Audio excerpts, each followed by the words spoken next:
I will tell you when we see your screen, Gunjan. Can you see the screen? It's so far I just see a black screen. Oh. Yep, there it is. There it is. We see it. Oh, okay, brilliant. Great. Yep. So I'm going to start then. I will be doing this with Holta, who, as you heard, was co-leading one of the chairing one of the subgroups and also a part of another subgroup. On the call today, I noticed we have Kendra, who was also a part of the subgroups. So Kendra, and if anybody else comes in who's been a part of this research, then please jump in as I go through this. But the idea today is that I think over the last 6 months or longer, everybody's been hearing this meta-synthesis. So we wanted to share what we've done so far and the journey that we've taken, because a large part of what's happened has been in the journey itself. So, okay, where did we begin? Let's go back to February 2019, where there was this recognition that we really do not have some kind of, evidence on community-led development approach, consolidated evidence base, and many organizations from the World Bank to, the WHO were talking about the need for new evaluation methodologies or approaches to look at complex interventions and complex systems. So there was a need there, but the immediate trigger really for this study was a report that came out last year that many of you may be familiar with, which was by 3IE, and which talked about, which essentially said that it sounds wonderful, but 3CD, which is community-driven development, does not deliver on its promises. So there was a lot of debate at that time, but a group of people from the movement, led by John, went and met Susan Wong, who heads the CLD division at the World Bank. And that's huge. That's 7 to 10% of World Bank's annual programming budget. So it's not a small division. And Susan said the reason somebody can come to something like this and say this is because the real work on community-led development has happened with the NGOs and the non-profit organizations, and nobody has systematically looked at their work to see what happens when we put communities front and center. And so people from the movement came back, decided, yes, this was definitely something that was needed. And in fact, even when the movement was founded, there was a learning and research agenda which was set in there. So it was definitely aligned with what the movement wanted, with what the movement members wanted. And so that's how I came in February. And the purpose of the meta-synthesis, which at that point was called the meta-analysis, was to gather, analyze, and distill conclusions and guidance based on the CLD efforts of developmental activists. So what's changed between then and now? I remember when I came in, my brief from John was get 100 evaluation reports from different partner organizations. I thought I'll be sitting in my chair, going through all of those pages and then coming up with, a report on what the impact is. Right? That's what I thought my life would be like. And the only question at that point was, how on earth are we going to get 100 reports? And I remember, John, we aim for 100, we get 50, and we get good evidence. It's like, okay. So I started calling many of you who are on the call, and constant feedback was A, yes, we need this.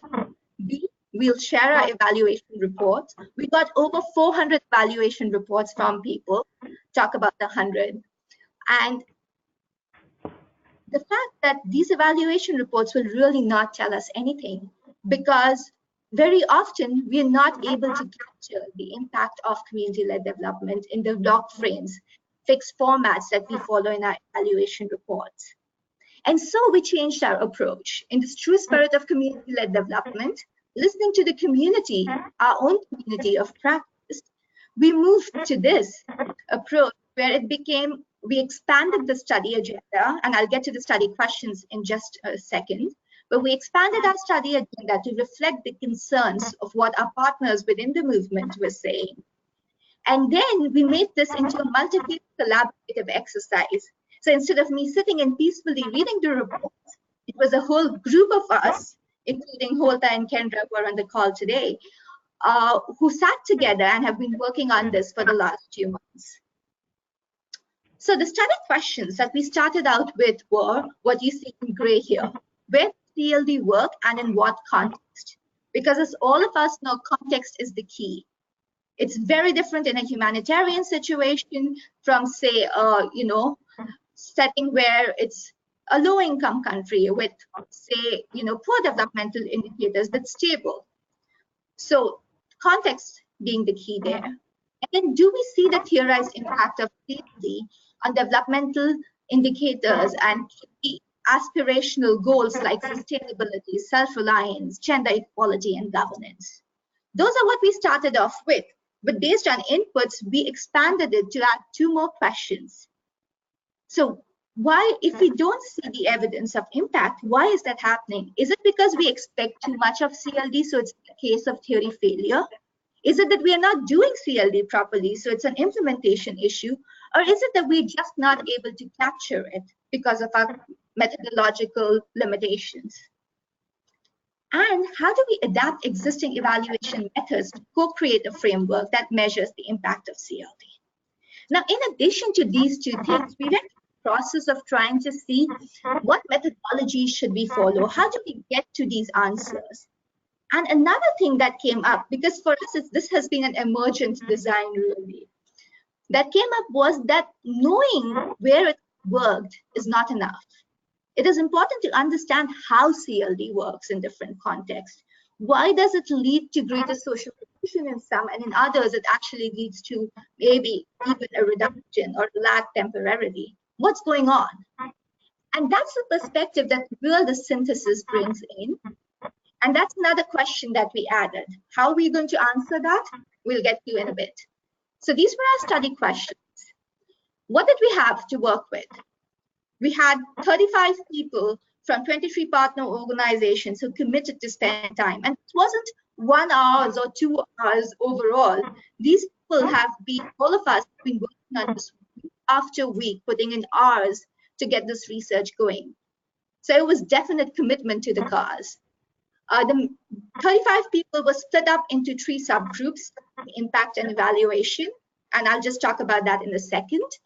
But these, today, we started with 35, and over these last few months, we still have members who've been actively involved till date in the study and synthesis. So, oh, can you not see my slides? They're coming in a bit slowly. I just saw the multi-phase one appear a second ago. Oh, I'm sorry. Okay, let's see if this, I'll probably move slides faster than the end. Okay. Plus you have a lot of tabs open. I'm seeing Skype now. Oh, you're seeing Skype? Now I'm back to multi-phase. Sorry. Okay, proceed. So we had over 400 reports coming from 50 countries, and we created a group of advisors, and I'll talk about the composition again in a bit, but the idea was practitioners and academic experts who could guide us through this process, right? And we followed the same principles that you see later in terms of the principles of community-led development. So we built on what existed. We did not want to reinvent the wheel. We learned as we go, so there was definitely capacity development. We worked on it together, collaboration. We were accountable to each other. The groups held me accountable. I had the subgroups accountable. And now we are going forward with this accountability by sharing with you what's been going on with your reports and what your colleagues have been doing with us. And we adapted based on the needs of the project. So this is a rough organizational chart. We had 3 subgroups. Each of the subgroups was, can you see You'll the have to pause a moment. Oh, now we have it. Okay, go ahead. Okay, so each of the subgroups sought to answer one question, really, which was the key to getting the research moving forward. The first was, what is community-led development as we understand it and as we are practicing it? Because one of the things that emerged was that there really wasn't a common understanding of it. So the scoping subgroup, which was chaired by Holta, was going to look at the characteristics of community-led development. They developed a scanning tool to understand how these characteristics come out and to finally create a landscape of CLD programming as it emerged from these reports, knowing fully well the limitations of dealing with evaluation reports and the information within that. The impact subgroup was going to look at the question of what does community-led development really do? What do we expect its impact to be? So, what is the overall theory of change that we can create for community development? And the evaluation subgroup, which was chaired by Matt Cruz, was really looking at the quality control aspect. So how do we decide which studies are rigorous enough for the deep dive? How do we capture the impact of community-led development by looking at some of the evaluation methods and coming up with the most appropriate one? And as I mentioned, we had an advisory group with practitioners like Scott Guggenheim, and all of you probably heard John describe him as the Mike Jagger of community-led development. We had academic experts from University of Monterey, University of Charles Darwin in Australia, New York University, each with a different specialization, but extremely well versed with community-led development evaluation. Helped us through this process. And the Center for Assisting Me, who was each of the groups that was also coordinating the work with us. So, what did we do? What was the process? Sorry? I'm muting Sharkar, just a moment. Yeah, there. It was just background from you, Sharkar. I've muted you. Okay, go ahead. Okay, so in terms of the process that we followed, right, we started with ethical agreements really because we wanted to ensure each of us, again, following the principle of accountability. So we had extensive consultation with the different partner organizations within the movement. Thank you to each one of you who took out the time to speak to us about the process, about what the study should do, how it should be structured, giving us feedback on characteristics of CLD and other things. Each of the subgroups went through a process of internal iteration where there was a lot of debate, there was a lot of testing, refining, designing, everything that was happening simultaneously. Like I said, these groups were meeting on a weekly basis in April. Then we got inputs from our external reviewers. We got inputs from our advisors on a monthly basis. We partnered with academics like Catholic University to help us with the review and analysis. And then we did the preliminary screening where we realized that though we got over 400 reports, not all of them could be used. A lot of them were meta-synthesis or other documents. So eventually the group that we are working with is 320 reports. Okay, so I'm going to hand it over to Holta now to talk about the more exciting part, which is what have we done? And okay, yes. Hi, everyone. I'd like to recognize every one of the members that we actually have in the working group and also explain a little bit about my role before I go into the deliverables that were expected. As a chair of one of the subgroups, the main responsibility is to get the input from the members, and it's definitely members-led. My role is to make sure that the meetings have purpose, that I'm actually gearing the group and critically evaluating our work and also making sure that it aligns with the work of the other groups. However, the content, it's actually when it comes to content and methodology of what we developed, I was one of the few people, of the many people that you see in the list. I want to make this distinction because you hear names of like, oh, Holta is leading or chairing the subgroup, and you may hear the other people mentioned, but truly when it's just because we have a lack of like how to better describe the work of every one of the members and how to best say that every one of the members actually owns the products that we are putting together. So we can move to the next slide.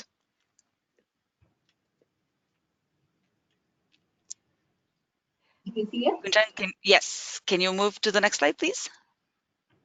Yes. Okay. So what we were asked for when we first accepted this task, we were asked to develop the top 8 to 10 CLD characteristics. So by that, we asked, well, what types of characteristics? Are we looking at process? Are we looking at results? And at that point, we were given the sky. Anything that when it comes to CLD, if we were able to look at a program, we could say, oh yeah, this is a core characteristic of CLD. So that's how we started with. The second deliverable that we were expected was to develop a scanning tool that would be able to detect these characteristics. And then the part of the next deliverable was, can you test this tool that rather than being a theoretical exercise, even though it was driven by practitioners, can you actually apply it on the evaluations and then figure out how does it perform?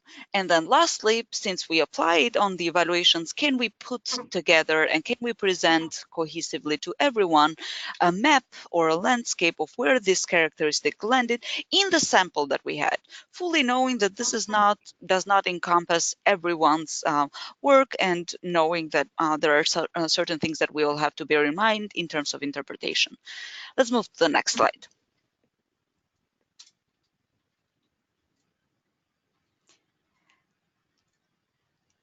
Sorry for the delay in moving of the slides. I just want to make sure that we're all tagging along. I'm sorry, I have no idea why there is a lag, but. You're a long ways away. No, we're still on the deliverable slide. Do you have them on your screen, Holta? Maybe we could switch to you. No, because we worked on Google Slide, but I can maybe continue a little bit more explaining what I think is coming next. The first, where did we end with the list of the top 8 to 10 characteristics? Well, let me tell you that we had such a long debate, and we ended up settling at the end with 11 characteristics. So we are a little bit over what we were given as a benchmark, but that's where all the group felt that they were comfortable. When you look at these characteristics, they are things that for sure you have heard before, and it's just putting them in a list that everyone can look at them, but are things like participation and inclusion, voice, community assets, community development, collective planning and action, community leadership, accountability, lots of debate on accountability. Accountability to whom? Accountability for what? How is it expressed? Then we talked about adaptability. Adaptability of what? The process, the products, and then we talked about sustainability, both as a process and also as in terms of result. And one of the characteristics that it's more less talked about in terms of CLD, but that felt more of the aha at the end, was this transformative capacity, which is our number 11 on the list.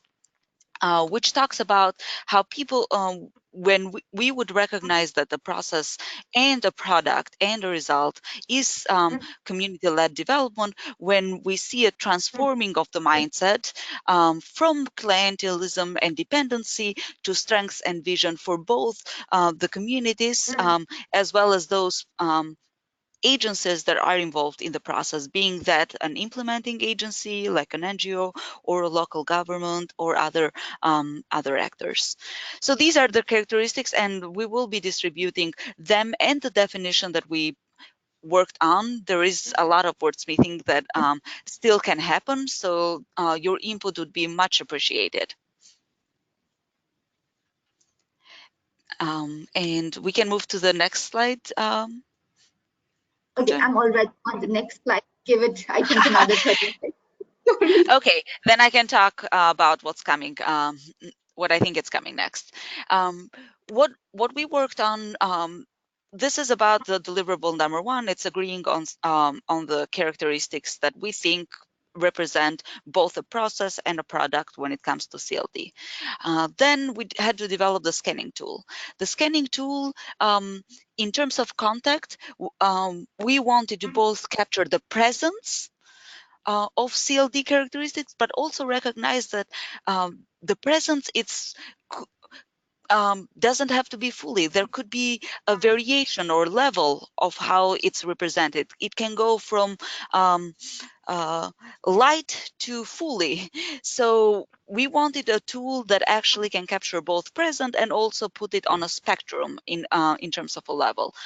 So what did we end up with? We ended up with designing it as a rubric, and then even though you see that there are 11 characteristics, in terms of how the rubric works, there are 9 sections, because some of these characteristics are intertwined with one another. So you cannot necessarily separate them with a knife and say this is black, this is white, this is belongs to this characteristics, and that belongs to the other characteristics.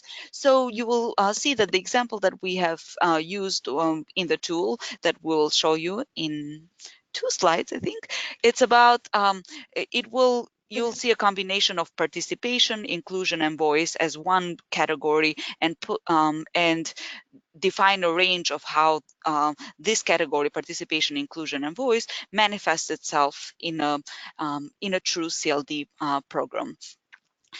Then in terms of applicability, we also wanted the tool to be useful as a self, peer, and evaluator review tool. So we were asking a lot from the tool. A lot of expectations: content, presence, and level of CLD characteristics. Format, we wanted it condensed, so we went for a rubric. And applicability, we wanted it to be useful to if you were doing a self-review, or if you together with a partner organization were doing a peer review, or if you gave it to another external evaluator and they were doing a review. Until the slides catch up, just to make sure that I'm not going too far ahead, is there any question that you are putting on the chat that maybe John can filter to me about what we have talked so far? Are these the same expectations that maybe you had for what the tool could do?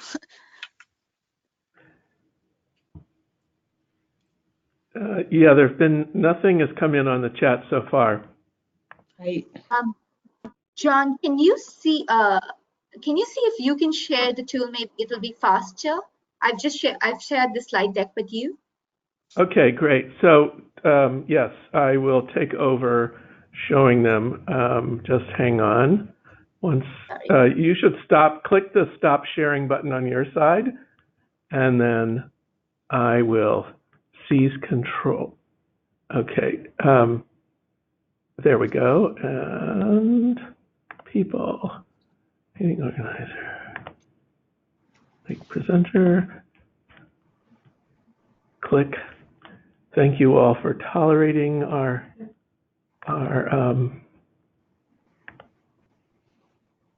let's see. You shared it with me when, Gunjan?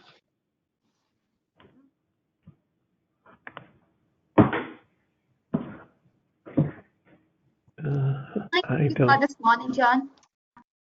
Oh, you emailed me a PPT.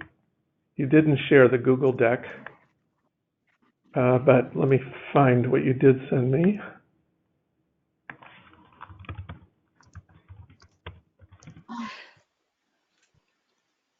Thanks for the patience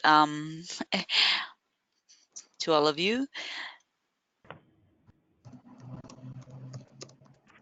Maybe I can continue while John puts this on to explain a little bit more of the tool. It's not.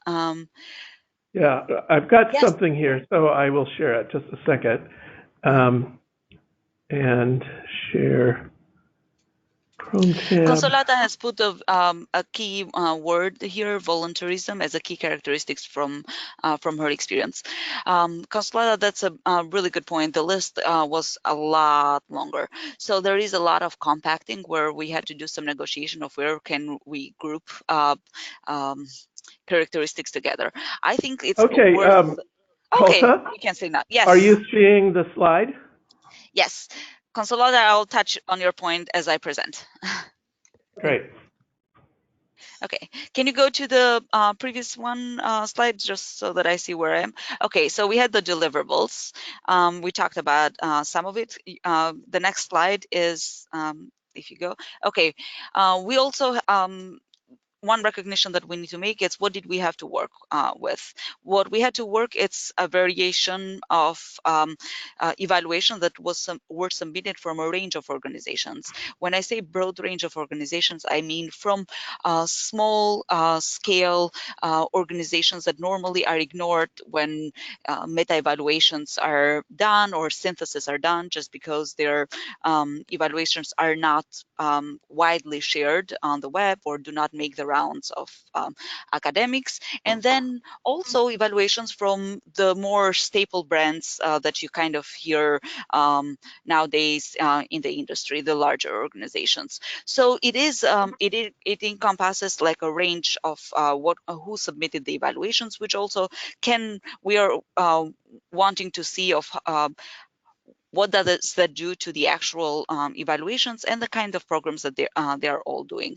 It also, the evaluations represented different stages of implementation cycle. So there wasn't necessarily a screening and saying we're only going to take final evaluation. So we have a range from midterm evaluations to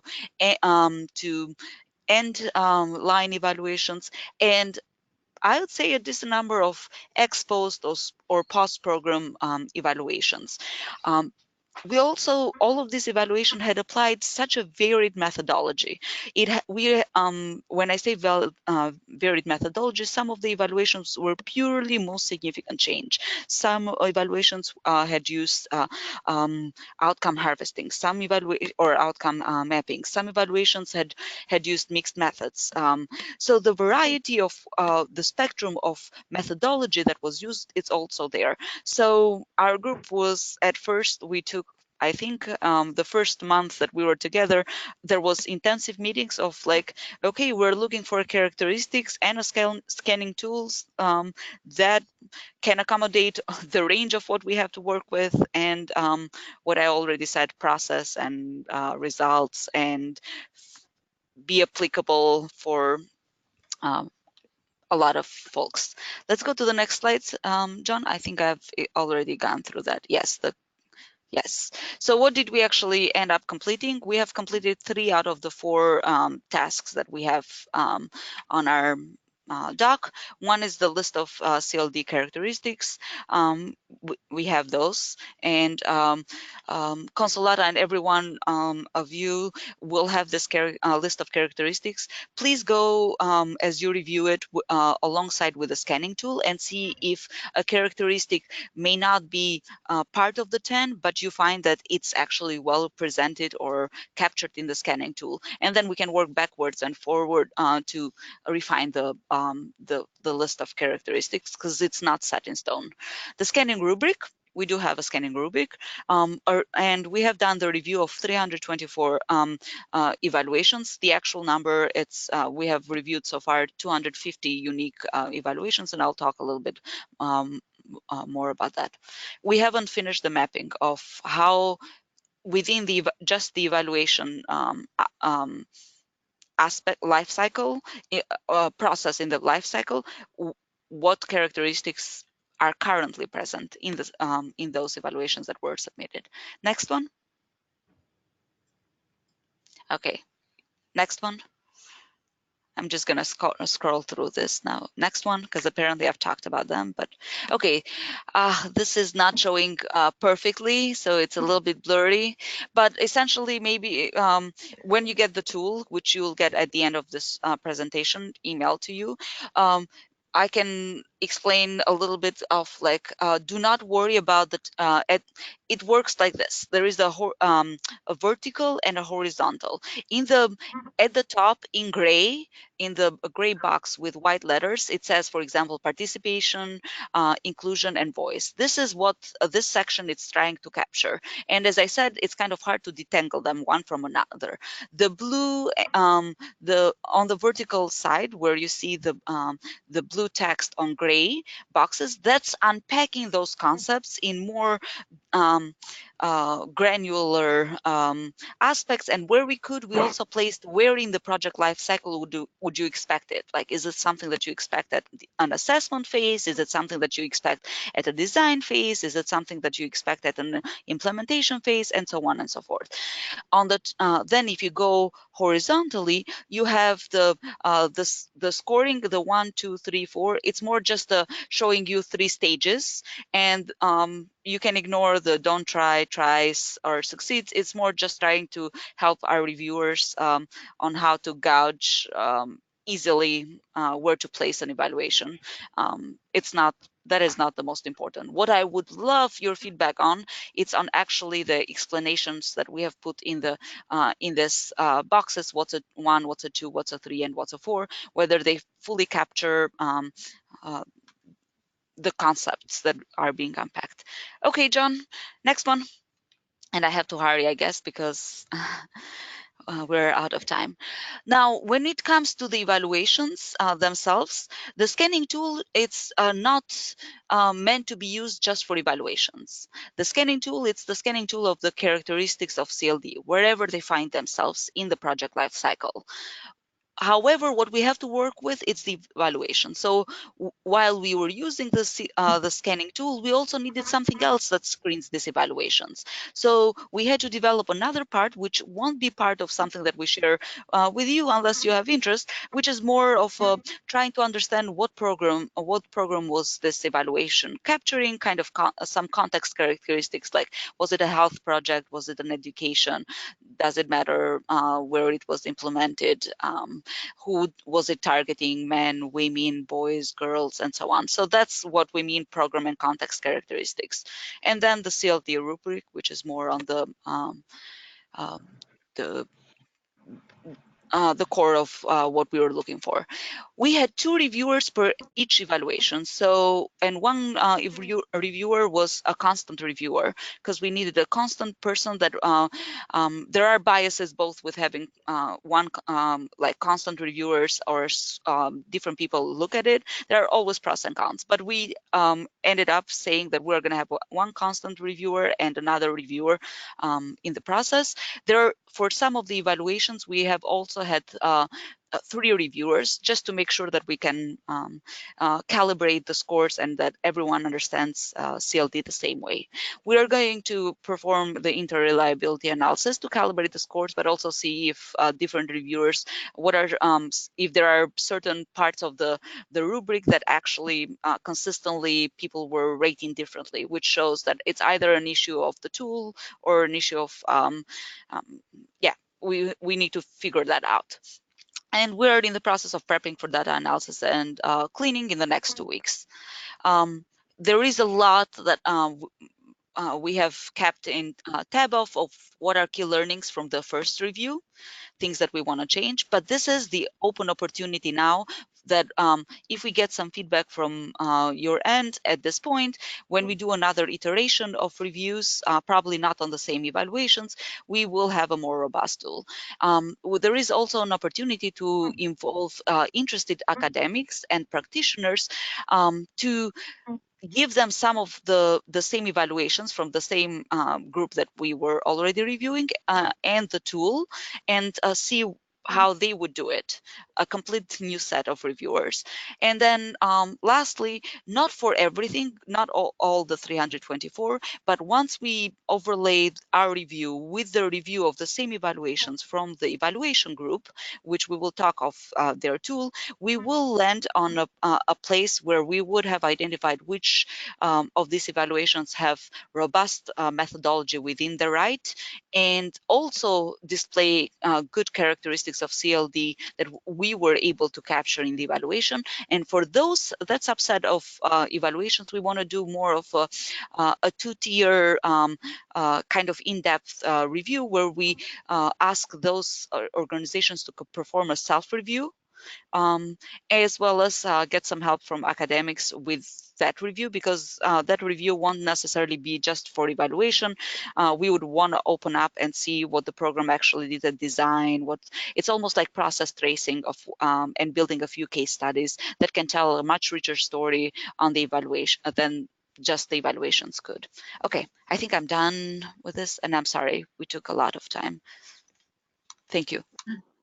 In the interest of time, we have 2 more subgroups. There's a lot of work that was done and a lot that has to be presented, but because of technology and other issues, I think what I'm going to do is I'm going to give a very quick overview of the other work, and we will circulate everything for people here so that we can get feedback on it.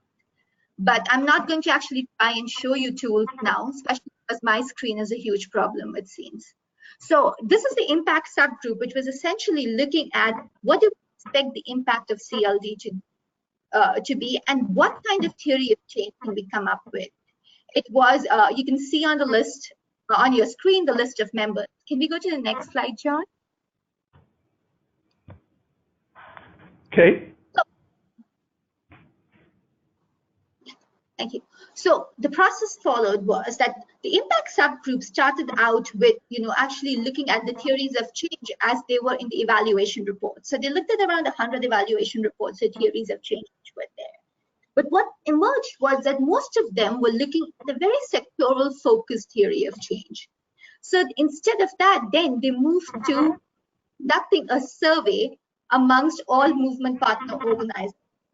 And many of you would have received an email from the impact group or from me on behalf of the impact group, sharing a survey where we tried to capture the intended, unintended, and the observed impact of community-led development from the programming. What do we see on the ground? Again, like the scoping group, the impact group went through this whole process of creating a common understanding on a lot of impacts and terms, because all of them are understood differently, can mean different things at different places. At the end of the day, they decided to pick up some standard definitions as recognized by organizations like USAID or UN or the World Bank, so which were kind of the norm. Once that was done and the data analysis of the survey was done, the impact subgroup looked at the characteristics of CLD, which were developed by the scoping subgroup, and tried to align the impact with those CLD characteristics. And finally, what the group did was they applied time lens, because it's very difficult to say that what is the impact of CLD? At what time? Crucial. Are we talking of it in the short term, during the life cycle of a project, or at the end of the project? Are we talking of it post-exit? How are we looking at impact? At what stage and what time is critical? So what the impact subgroup did was apply a time lens to it. And you're not going to be able to see the table now, unfortunately, but what it does is it identifies 5 key impacts. The group identified 5 key impacts and then defined each of the impacts and how they play out in the short term, how they play out in the medium term, and how they play out in the long term. Alongside that, the impact subgroup also looked at unintended impacts, because as all of us who practice CLD know that there are a lot of unintended impacts, sometimes positive, sometimes negative, that emerge in the practice. So it captured all of these things. The 5 impacts broadly were inclusion and voice, and within that specifically gender equity, good governance, social cohesion, effective programming, resilience, and again within that the transition to self-reliance. So defining each of them over short-term, medium-term, long-term, and also within each segment, what kind of unintended impacts do we see? The impact group also added indicators, sample indicators for each of these segments to help us see how certain organizations are measuring some of these. Now, the group recognized that this impact of CLD is not a linear process, right?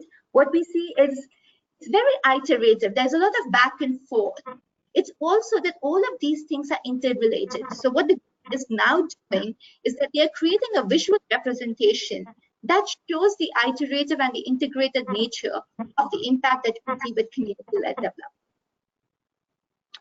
And I will share the tool with the characteristics, the 5 impacts defined over time, and the unintended impact with everybody for that feedback.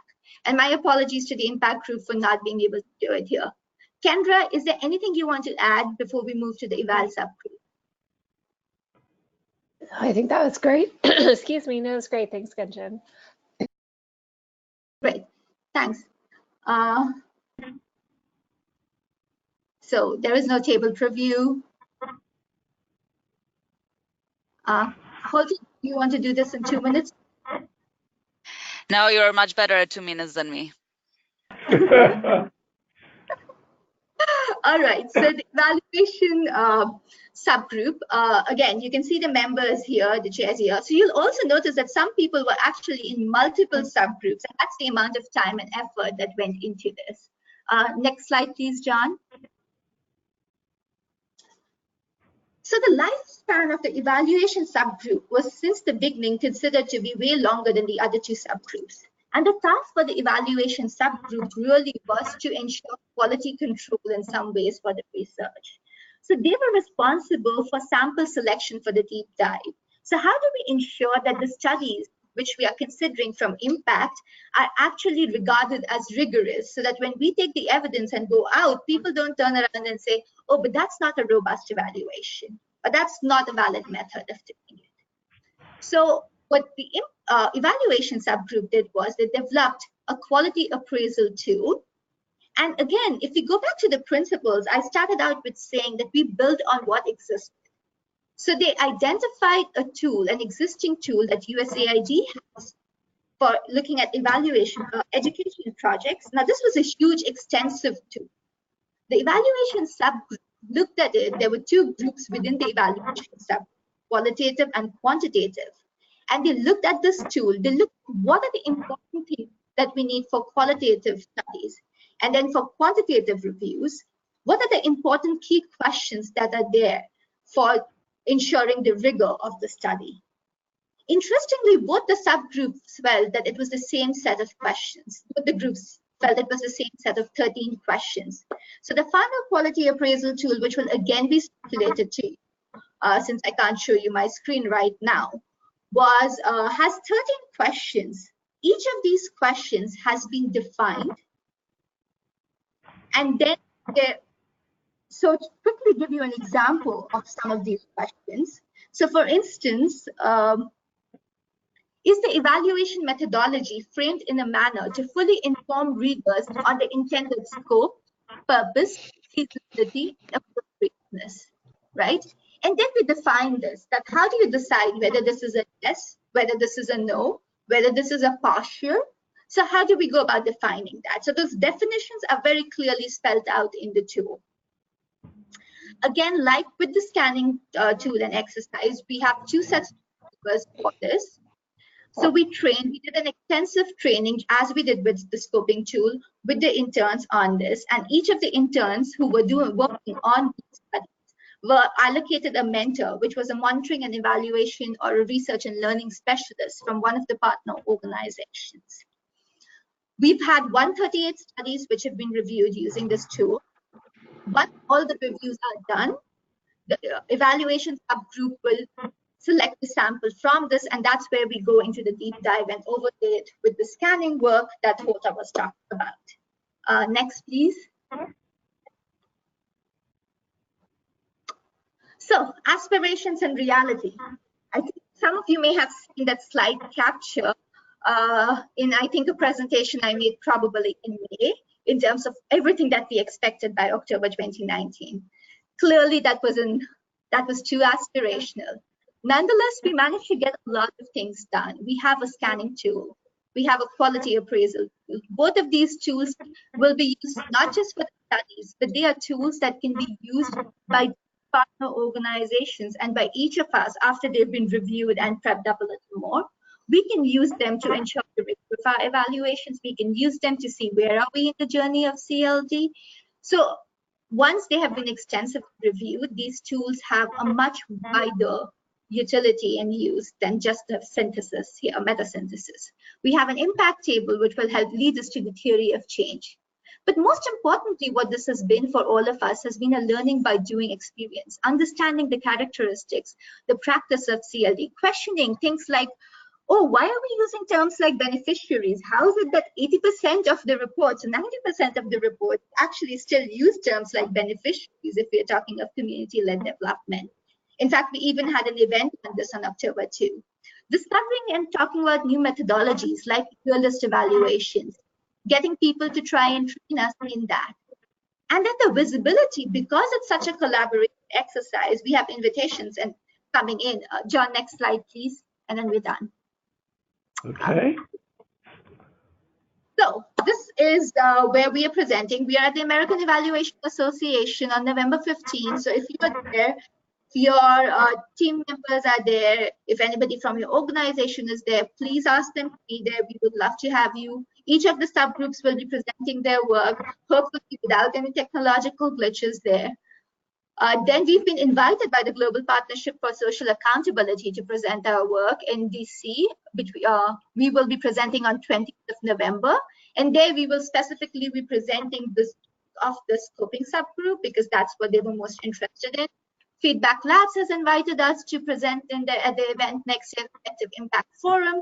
And if there are any other forums that you can think of where you think something like this would be relevant, then please let us know, because each of these invitations, these events have been initiated by our members. None of these were really initiated by us. They came to us from different partner organizations who talked about how we could be here.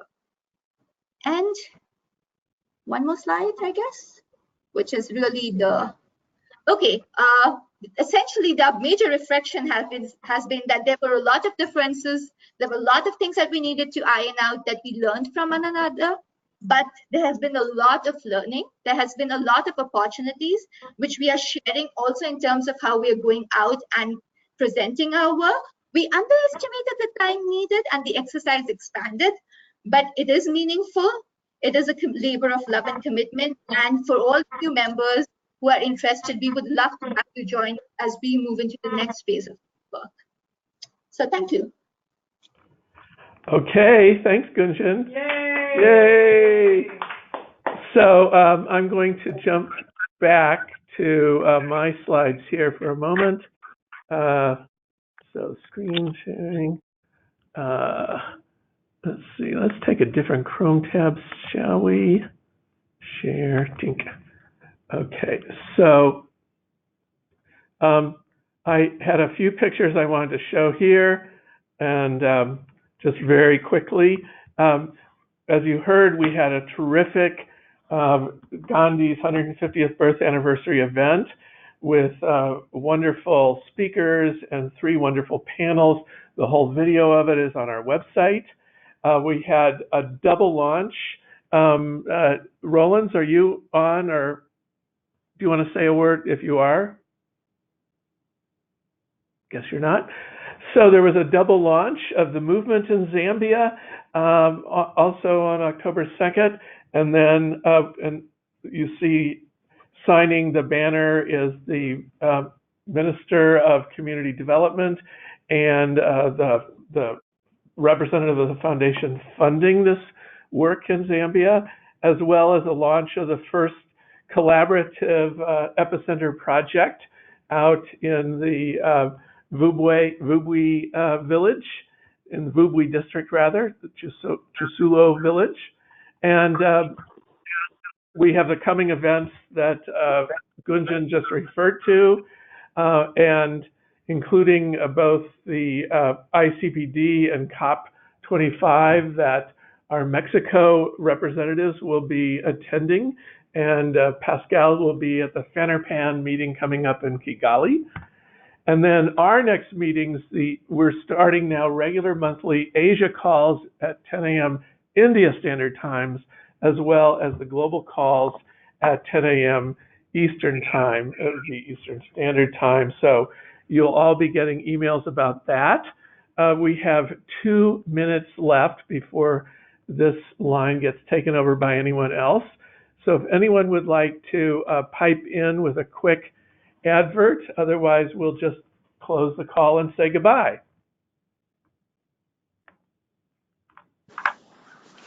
Hi there, this is Mary Kate, also with the Hunger Project. And I'm just noting that after our October 2nd meeting, we got some interest from several members in us now hosting a congressional briefing, ideally in January or whenever others may think it's convenient, but it would be ahead of Mark Green's next testimony for the budget for USAID for the next year.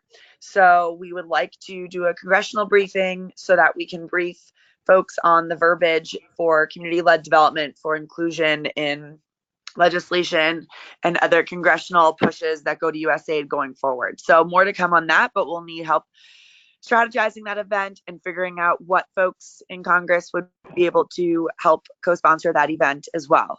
But we want to start getting this verbiage into US government documents for real. Wonderful. Okay, so all of that information, the slide deck, everything, the recording of this call will go out to everyone. And with that, we'll say goodbye. So goodbye, everybody. Bye. Bye. Okay. Bye. Bye. Bye. Bye-bye. Bye. Thanks, everyone.